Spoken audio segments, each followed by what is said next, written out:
आई ना सकीना, सकीना तुम कहाँ हो? कोई आवाज़ नहीं आई। फिर दोबारा आवाज़ दी, सकीना तुम कहाँ हो? हम तुम्हारी कहानी सुनने आए हैं। कोई औरत उठकर नहीं आई, लेकिन जंजीरों के खड़कने की आवाज़ आई।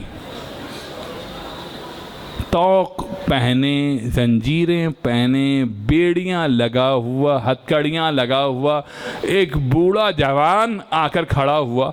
कहने लगा, क्या बात है बीवी हो? कहा, वो हम रोज़ाना सुनते थे कहानी सकीना से, हम आज भी कहानी सुनने आए थे। एक मरतबा सैयद सज्जाद ने कैद खाने में बनी हुई कब्र की तरफ इशारा किया और कहने लगे, वो रही मेरी बहन की कब्र, उसको बड़ी तमन्ना थी कि रिहाई मिल जाए तो मदीने वापस जाए। रात को मैंने अपनी बहन की कब्र बनाई है। एक मरतबा औरतें पलट के अपने घरों को वापस गईं, चिल्लाती हुई, चीखती हुई, अपनी अपनी चूड़ियां उतारी, मर्दों के मुंह पे देके मारी। का खुदा की लानत हो, आले रसूल घुट घुट के कैद खाने में मर जाए और तुम तमाशा देखो। मर्द निकले अब तलवारें लेकर, यजीद के महल को घेरा। यजीद के महल को घेरने के बाद एक मरतबा कहा, कौन मर गया है बता? कहा, रुकैया बिन्ते हुसैन मर गई। कहा, नहीं। इस तरफ आया, दूसरी तरफ गया, वहां पे भी लोग जमा हैं। 16,000 अफराद ने घेरा हुआ है। ये सकीना का इनकलाब है कि रिहाई मिल रही है। उस तरफ आया, कौन मर गया? का सुकैना बिनते हुसैन। इस तरफ आया, कौन मर गया? का सकीना बिनते हुसैन। तो हर तरफ मुख्तलिफ नाम लेता जाता है ताकि लोग डिस्टर्ब हो जाएं, कंफ्यूज हो जाएं, परागंदा जहन हो जाएं। लोगों ने कहा, जो भी मर गया है, लेकिन अब आले रसूल को रिहाई दे। अगर तूने रिहाई नहीं दी तो कसम खुदा की हमारी तलवारें होंगी, तेरी गर्दन होगी। हुसैन की बेटी पूरे ख़ानदान को रिहा करा के चली गई। चंद जुमले सुनो, यहाँ कौन से रोज़ाना मजलिस होनी है, कौन सा गामे हुसैन बर्पा होना है। चंद जुमले सुनो, उसके बाद बस इजाज़त चाहूँगा।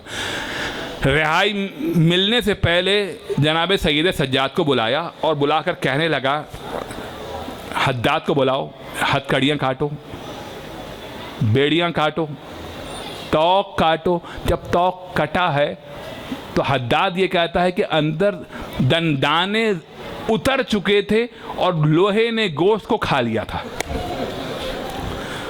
क्या बात है? ये जंजीरें, बेड़ियाँ, हथकड़ियाँ क्यों उतरवा दी? कहा कि मैं आपको रिहाई देना चाहता हूँ। अब सुना हुसैन की फतह। कहने लगे कि ये तयन मेरी फूफी करेंगी कि हमें रिहाई चाहिए या नहीं चाहिए। मैं अपनी फूफी से मालूम करता हूँ क्या, और मैं हुसैन के खून बहा देना चाहता हूँ। खून बहा कहते हैं उस रकम को जो कातिल मकतूल के वरसा को देता है। सैयद सज्जाद का जवाब सुनोगे? सैयद सज्जाद ने अजीब जुमले कहे। क्या तू सारा अल्लाह का खून बहा देना चाहता है? तू अल्लाह के खून बहा देना चाहता है? तो अब इतना सिर्फ बता दे कि कासिम की लाश के टुकड़ों के इवज़ क्या देना चाहता है, अली अकबर के कलेजे के इवज़ क्या देना चाहता है, अली असगर के गले के इवज़ क्या देना चाहता है, अब्बास के बाजुओं के इवज़ क्या देना चाहता है, जिसका सर पसे गर्दन 13 ज़रबों से अलहदा किया, उसके सर के इवज़ क्या देना चाहता है? यजीद खामोश, पलटे वापस। कहा, फूफी जान रिहाई मिली, रिहाई मिल गई।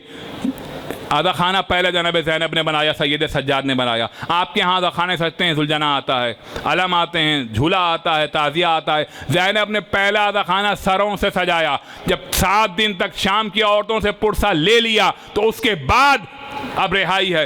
एक एक बीबी को जनाब ज़ैनब ने खुद आगे बढ़कर सवार कराया। जब सवार करवा चुकी तो देखा भाभी मौजूद नहीं है, उम्मे रबाब मौजूद नहीं। एक मर्तबा पूछा, उम्मे रबाब कहाँ है? क्या जिंदान के दरवाजे से कोई बीबी लगी हुई खड़ी है और रो रो के कहती जाती है, सकीना चलो रिहाई मिल गई, चलो मदीने चले। हमको तमाम अफराद जा रहे हैं, पहले बाबा के पास जाएंगे, फिर सुगरा से मिलेंगे। अला लानतुल्लाहिल कौमिज़ ज़ालिमीन व सयअलमुल लज़ीना ज़लमू अय्य मुनक़लिबिन यनक़लिबून। मातम हुसैन।